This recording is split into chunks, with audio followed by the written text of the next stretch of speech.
277 in the Maamar Choviv. It's towards the beginning of chapter 4, Intellect. The second line on the page, 277, in the middle of the line, V'hanefesh hasichlis. V'hanefesh hasichlis liyoisei seichel, this third soul, which is called the human intellectual soul, being that its primary mode is intellect. Hagam shu seichel tivi, although as we explained at length yesterday, that its seichel is a natural seichel, its seichel is closer, it's the seichel of the nefesh hasichlis shares commonality with the nefesh habamis in that they both are creation versus creator, and for that, please listen to yesterday's shir. Omnam, however, liyois techlolis in seichel, hu liyois nimshich lamashel amayla menu. Nevertheless, he says, omnam, look, since the seichel in general, intellect in general, has a tendency, liyos nimshach, means it has a tendency to be drawn lamashel amayla mimenu, to what is above it, what is greater than it. It's going upwards, seichel. It's trying to understand something it doesn't know yet.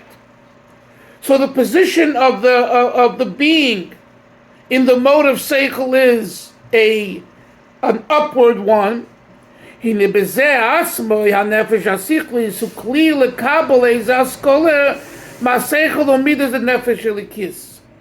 that itself gives the nefesh hasichlis the ability to be a vessel to receive somewhat of the intellect and the emotions of the nefesh elikis. By the mere fact that it's seichel, and the seichel, the tnua, the notion of seichel is to lean upwards, to look at something that's greater than itself.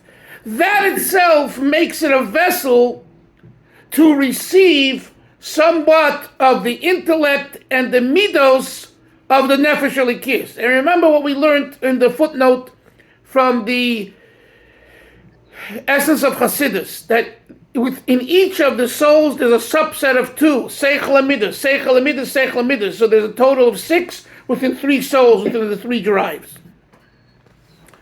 V'askola zu atzma, we're on 277, 5 lines from the top. V'askola, in the middle of the page.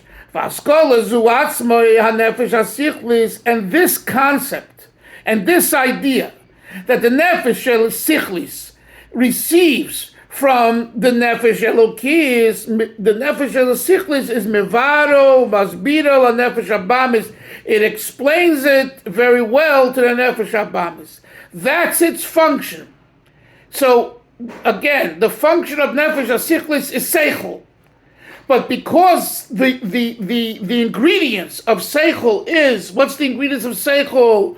The ingredients of seichel is to go beyond, to look something greater than itself. So it's open enough, and it's, as the Rebbe uses the word, it's a keli, it's a vessel to hear the seichel and midos of the nefesh elikis, and then to filter it through its own intellectual, dry intellectual approach, so that the nefesh habamis can get it and relate to it. Look at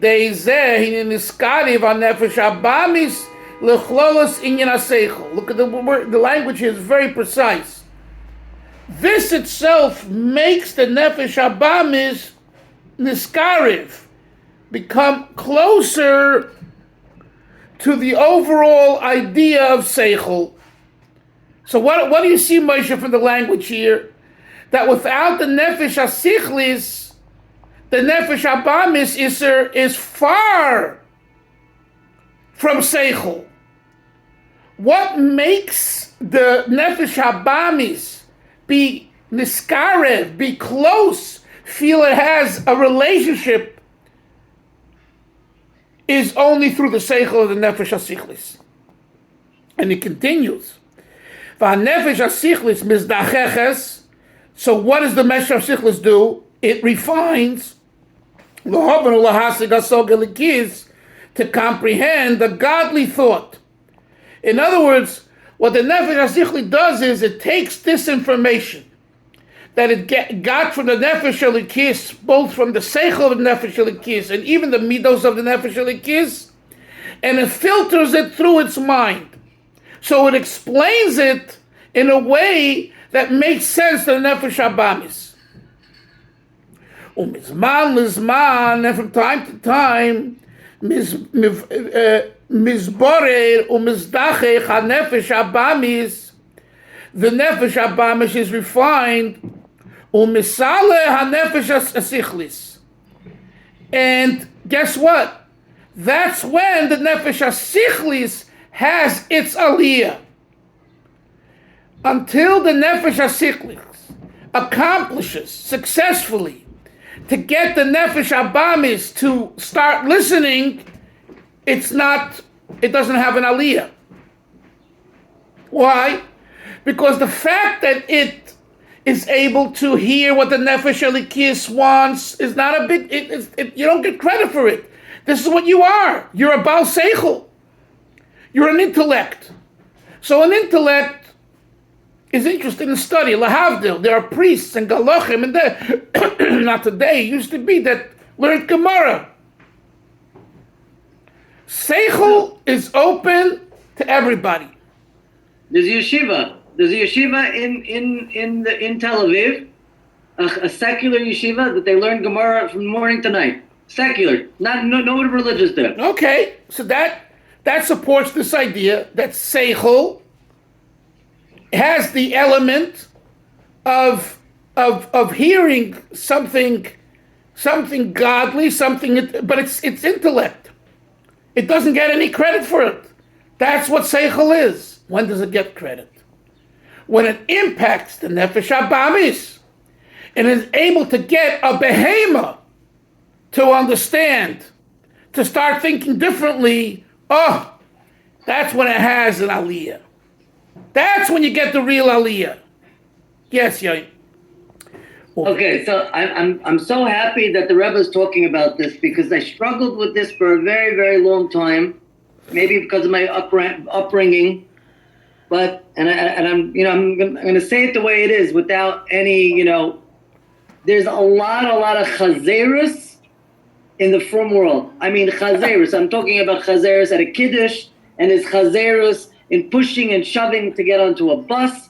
And there's a lot of chazerus in the most frum, food stamps, rent control, unemployment, and medicated people. The most chazerus, more than any other people, right? So why all the learning Torah and the Gemara and the Mishnah and everything, why isn't this translating into refinement of character? Why? They're sitting and learning, and I believe it's lishma. I don't think they're not learning lishma. I believe they do think lishma. But why isn't what the Rebbe is saying is not being implemented? Because it only reaches their seichel. It doesn't reach their midos.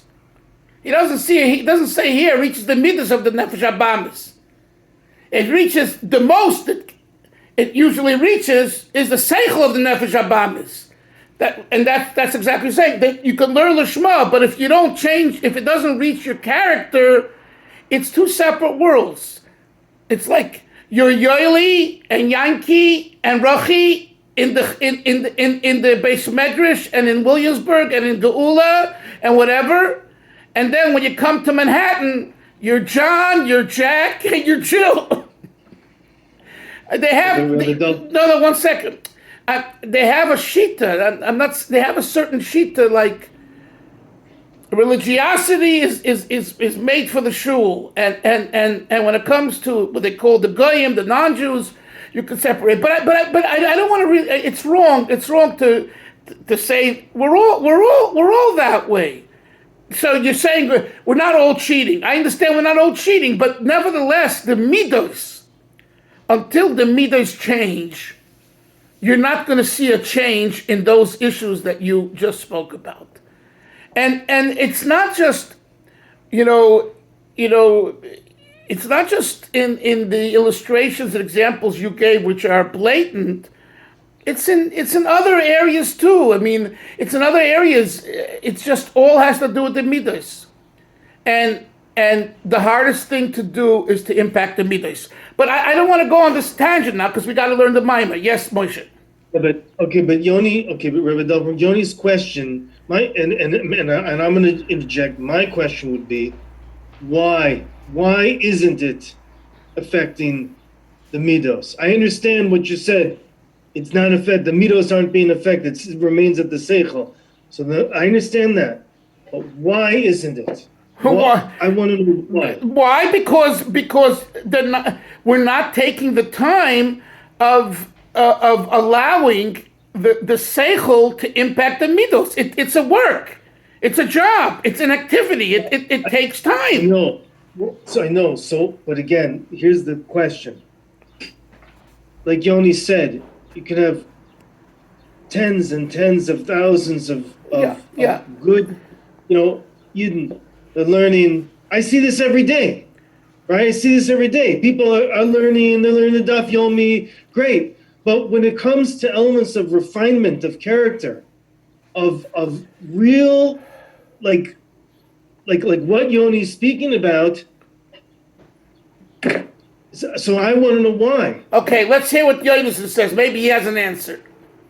Yeah, because they're not doing it by midos. See, he's the chassid. And he's right in what he said, but I said it before without using his words. No, it's not just a shake of the head. It's not just a shake of the head.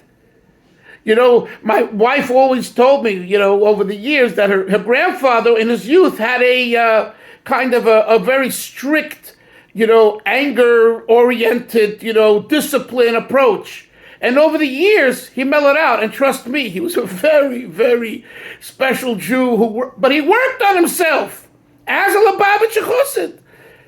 And to change a character trait from being, angry and upset and rigid to being mellow, and it takes a lot of work. Hillel, I'd like to hear what you have to say because this is a field that you touch. I think you deal with this, no? Yes. So the thing that came to my mind from a psychological point of view as we're talking about this is one of the great kind of moral questions in the study of psychology and medicine in the 20th century was kind of the question about how Nazi doctors, Yamach Shemam, could engage in the most cruel and inhumane of experiments, and then go home and listen to Bach and play with their children. So one of the great psychologists of the 20th century was a man named Robert Lifton. I don't know if he's still living, but he studied a lot of these things and wrote a beautifully insightful book on the Nazi doctors. And he talked about this psychological phenomenon they call doubling. That it's like, in a certain sense, people compartmentalize one part of their mind from another. And so we're talking about this. I think that when you said people who holiness is for shul, holiness is for the base medrash, but when it comes to the bus stop or it comes to food at a kiddush, it's every man for himself. I think it's a similar kind of phenomena. It's like well, the time for one thing does not extend into the other. And I think in Hasidus is this idea that the whole purpose of what we're doing is to draw it down into our medos, into our emotional selves, into the deeper realms of our own unconscious processes. Right. I want to also add one more point as you're talking. I'm thinking, and also to what Yoni said. I'm convinced that most of the people you're identifying, Yoni, don't think there's anything wrong to do what they do. Absolutely. No, in other words, and this here, Moshe, intellectually, Moshe is asking, you're asking, why doesn't the seichel impact the midos? The answer is because they think seichel, al pi seichel, is correct. Why? Either because, as I said before, because what Hillel called doubling, the compartmentalizing, or because they think that since they are Torah Jews, educated Jews, etc., they're the only one doing God's will. No one else is doing God's will. And therefore, they have to show the world and to do God's world, even if it means, I don't know, pushing onto a bus, or I'll give you an example. I flew back, the last week from Miami. So there was an older couple sitting next to me. The husband was on the aisle, the woman was in the middle with a shaitel, and Chaim Dalfin was at the window. That's usually my seat. So, as I walk on, I said, technically, a woman shouldn't be sitting between two men. Are they going to, reverse seats? I didn't say a word. Because in Chabad Lubavitch, this wasn't our training to go and, make a big deal about it and humiliate, and even though it's like almost halacha, but and they didn't, and they were more like on the young Israel scale, very frum, but for whatever reason they didn't, and it was fine. Although when I was speaking to the husband, the woman was sitting to allow me to speak to him and him to me. He was doing more talking to me than me to him. But what's the nekuda? I think you all know from the airplanes, sometimes very strong charedim and all that. They make a whole scene. Rabbi Vosner of Bnei Brak made a ruling you can daven Shmoneh Esrei. Now I think he said you should daven Shmoneh Esrei sitting in your chair, which for me is very hard to accept in a way. Like how can many Rabbanim have said that. Many Rabbanim. Okay. Although, usually I try to get up or daven the minyan, but I'm just saying, the point is, how many people listen? Maybe it's becoming a little more. So the answer, one second, answer. I think that there's another element here to all of this, and that is that they convince themselves intellectually that they are right. And that's why they don't change the midas. So you mentioned, the government and the food stamps and this and that. The answer is, we need to, we want to learn Torah. We want to raise our children in the cheder. So we're going to use the government to help us because, the government gives free schooling in public schools. They don't give it to us. We need to, and that's not really right because the whole world was created for Jews.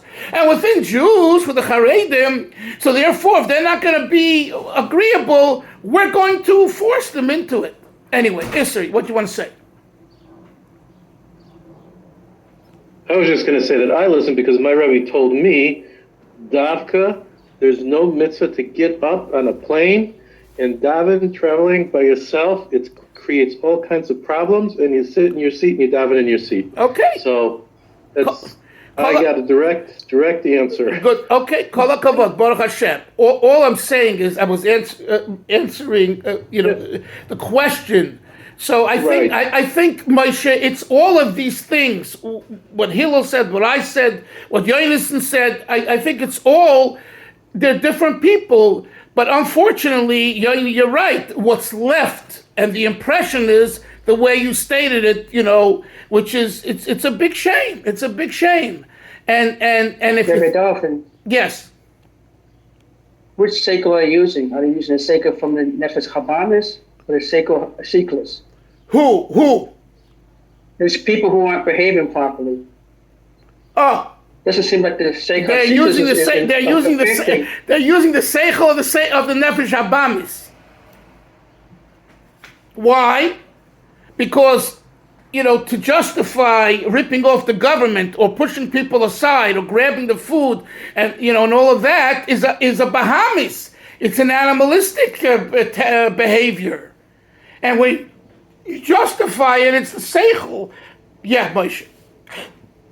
Just on that same question, and then maybe, and actually I've been wanting to ask this question for days, but I finally just realized what my question is.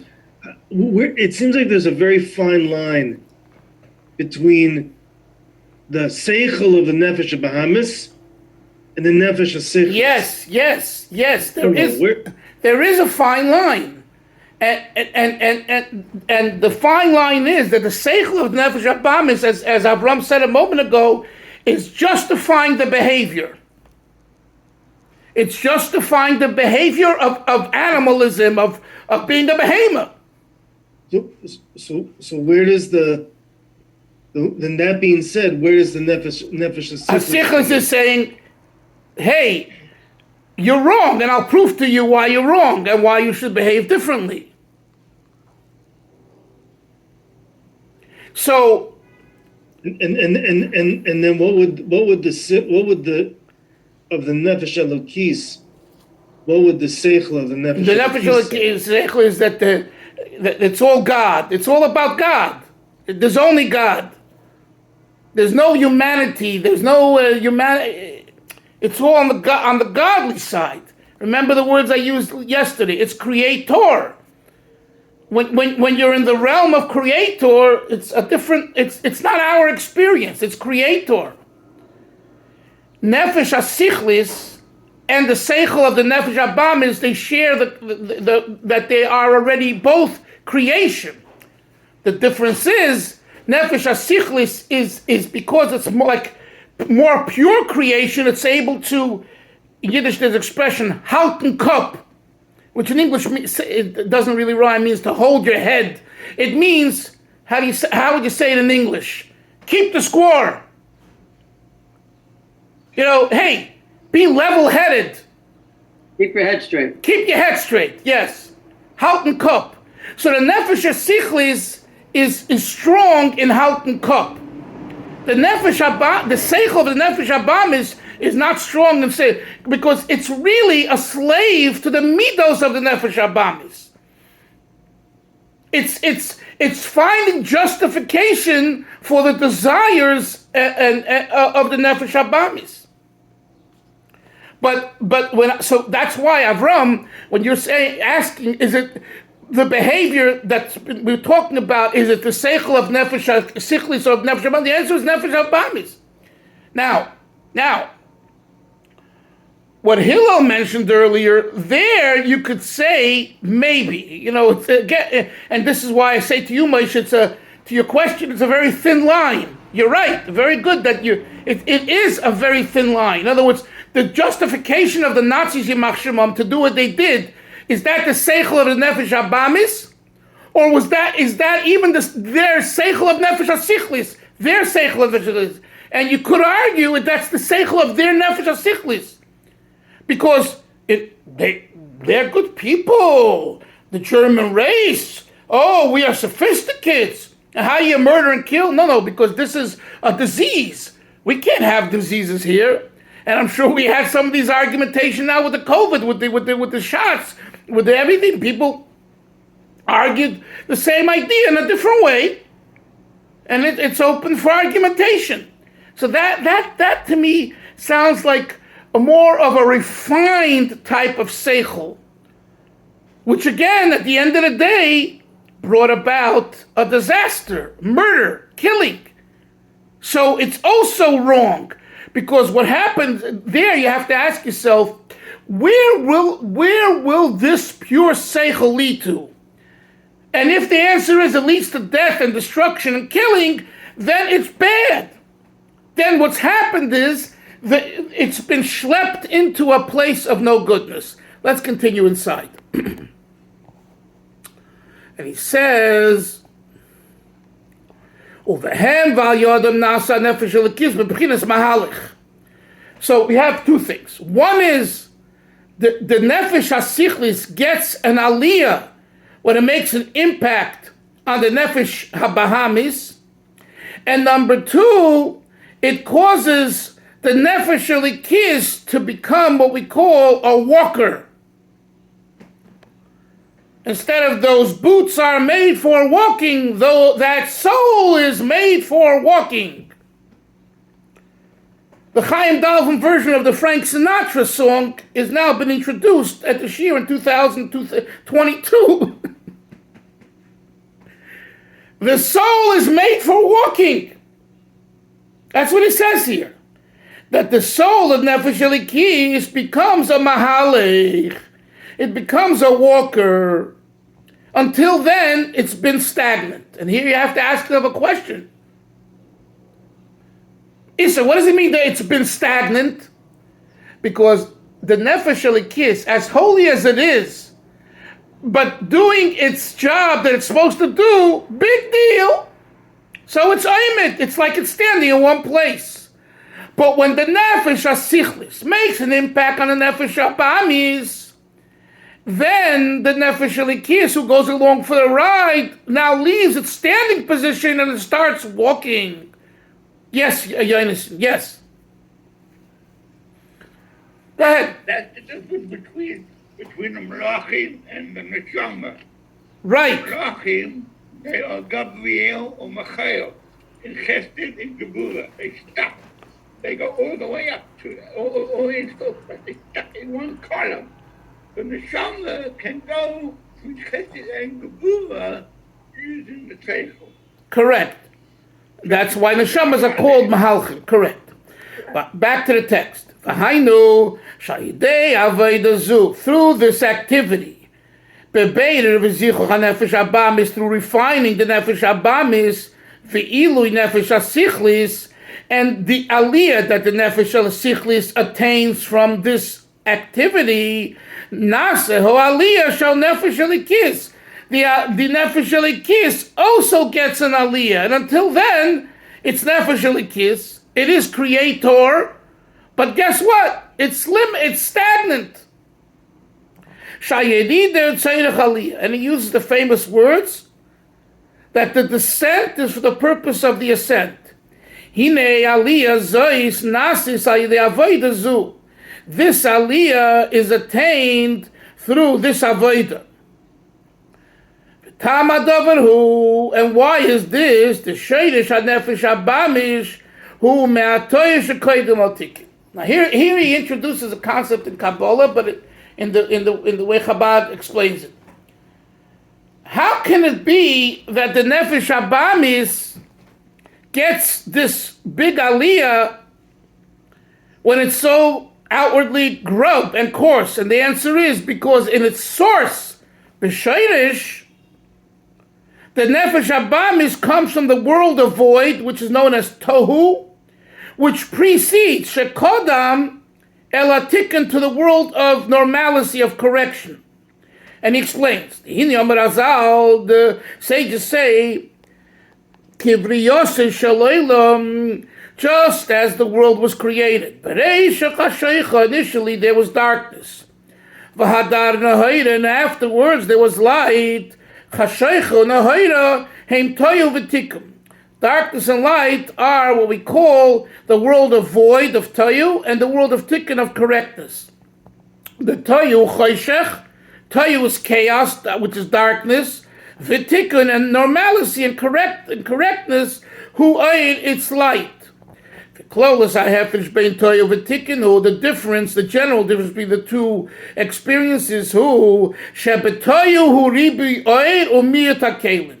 In the world of chaos, in Toyo, you have an abundance of light and few vessels. A great mind, but doesn't know how to dress himself, as we discussed the other day.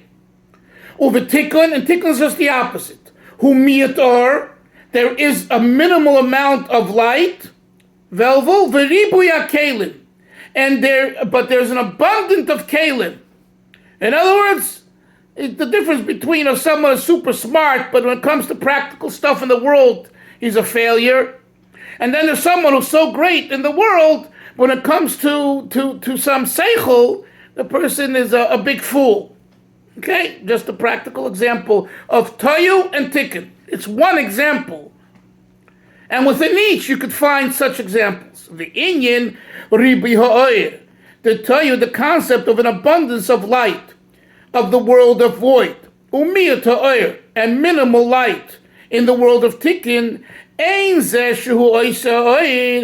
not to be understood that it's exactly the identical light that we're talking about in each. Only that this identical light, energy, is an abundance in Toyo and minimal in Tikkun. Says the Rebbe, it's not that way. Kiyim, rather,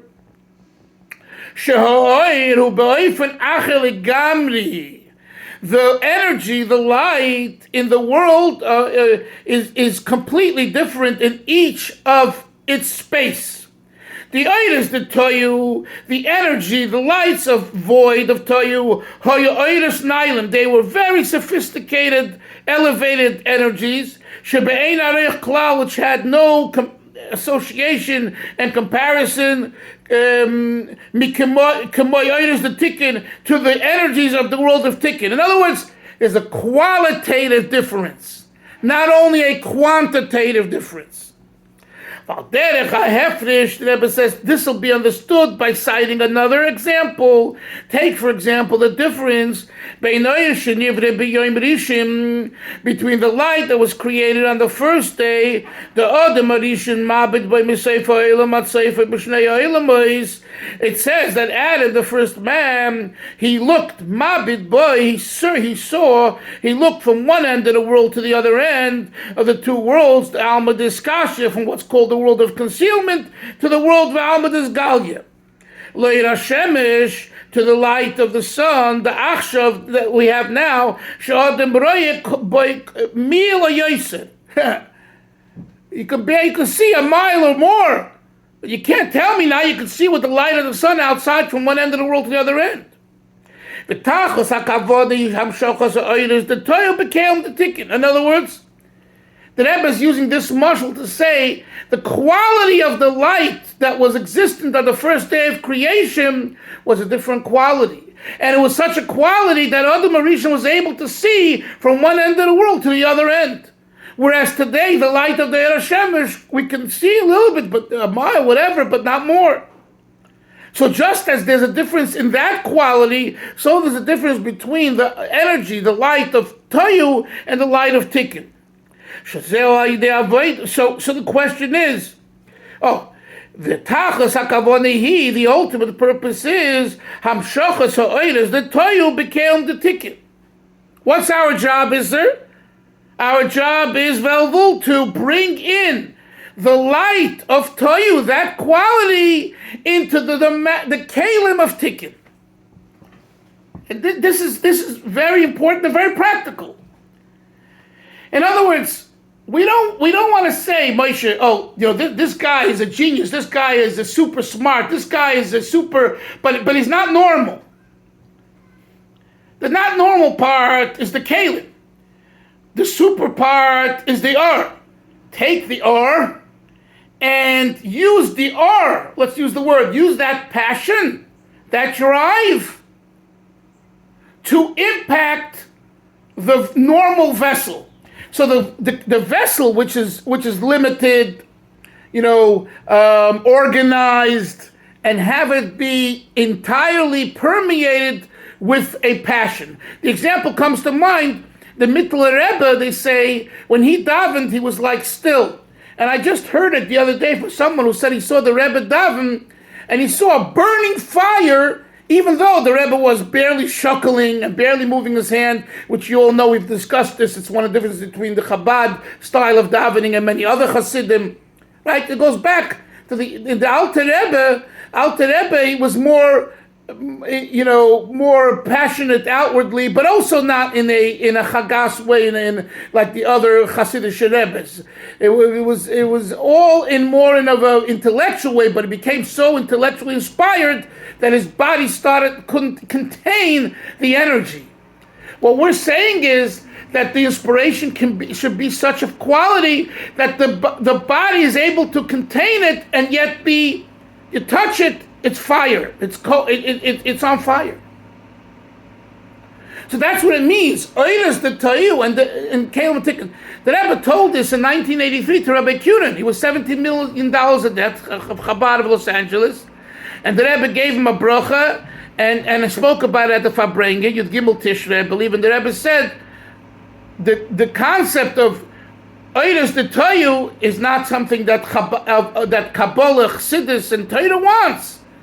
It's totally, doing things that have no vessels is not where we're at. In other words, the counterculture hippie age is not the ultimate, but nevertheless, that passion we do want. What we want is take the passion of the 60s and bring it into the vessels of the 90s. You understand? To go and say that the passion, the application of the passion was misguided and misused, but the passion itself is great. Why would I have this passion today? I talk to people, the Bali Tshuva yeshivas are all, many of them are closed. Shar Yoshev was a famous Baal Tshuva yeshiva in Far Rockaway. I know some of the people in Bet Shemesh, Ramat Bet Shemesh, went there. So the other day I was speaking to someone who was very close to Rabbi Shlomo Freifeld, and he said, it's no longer about Tshuva yeshiva. That energy, it's like it's gone. It's a good yeshiva and it does good things, and you understand? So what we're looking for is to take that energy. And by the way, this Nakuda has to be explained to our children and grandchildren. Because one of the things I have to finish, I have another share, but you say, you weren't religious when you were a teenager or a college student. What do you want from me? There's many ways of explaining this issue, and more than explaining it, living it. But one of the things is, today you're living in a world of tikkun. So my behavior in the 60s and 70s was because the world was a world of chaos, a world of Toyo. So at that time, the Toyo mode worked. Today, to be Toyodik in a world that doesn't relate to it, it's crazy. It's going to ruin you. It's going to hurt you. Yes, Yoini. So this may get us into tomorrow's shir, because I know you have to go, but just a very quick nakuda, and then maybe tomorrow you can give the answer. There's a serious problem here in Ramat Beit Shemesh with the youth, especially kids coming from Bali Tshuva families. And the parents decided within the last 10 years to become a Baal Tshuva. And the children, some they do, some they don't. Some want to, some they don't, not interested. Or if they grow up that way, they're that way. But once they turn a certain age, 15, 16, whatever that age is, they say, the same way you ate cheeseburgers, give me the experience as well. You can make that choice for yourself. You have no right to make that choice for me. I want to make my own decision. So this is just an akuda that you brought up now. Yeah. Let's, tomorrow, I'm just saying, it's Lag Boimer. We'll have a chance to say something about Lag Boimer. And please do join us. I know some of you might be out in the field, but if you can, it would be great. And we'll continue. But this issue of Toyo and Tikkun is a very important. It's how Toyo and Tikkun. You're a makubal. You're learning Kabbalah. But if you break it down, and Hasidus breaks it down, it is so important. It is so important for us, and I do think that it could help the youth. The issue you said, it's not just the Ramat Beit Shemesh, it's right here in Brooklyn. It's in the best of families. All over. Sure. Everyone. All over. Everyone is experiencing this, and it's something that should be spoken about, and it's something that people should really, what is the answer to that question today, not 10 years ago? How do we explain that in a way that, the child, this teenager, or if your grandfather, how to answer that in a way and explain it that makes sense so that they can remember. Nefesh HaSichlis. Don't jump for the gold. You want them to stop putting on tefillin right now, keeping kosher, not meeting the girls and all that, and going to bars. Just begin with a seichel. You get them to think, whether it's through reading a book, whether it's through dialogue at a Shabbos table, whether it's going to a lecture and arguing with the lecturer, but, in an intellectual way. Okay, you want to debate it? Let's debate it. And let's see who can outsmart each other in seichel. You know what I'm saying? There are many recipes, but it needs to be discussed. And the bottom line is the love. I'm telling you. At the end of the day, the good hug and the good kiss and the good brotherhood and sisterhood and farbrengen, it works. You see it in Chabad, day in, day out, every day, all over. I look, on the web, and mamish, people who are, and not just Chabad, the story I told you, Rabbi Wallerstein, and what he did was the same thing, just embracing the kids. But yes, it's something that we should think about more. Everyone have a great day. See everyone tomorrow. Sei gesund. Bye-bye.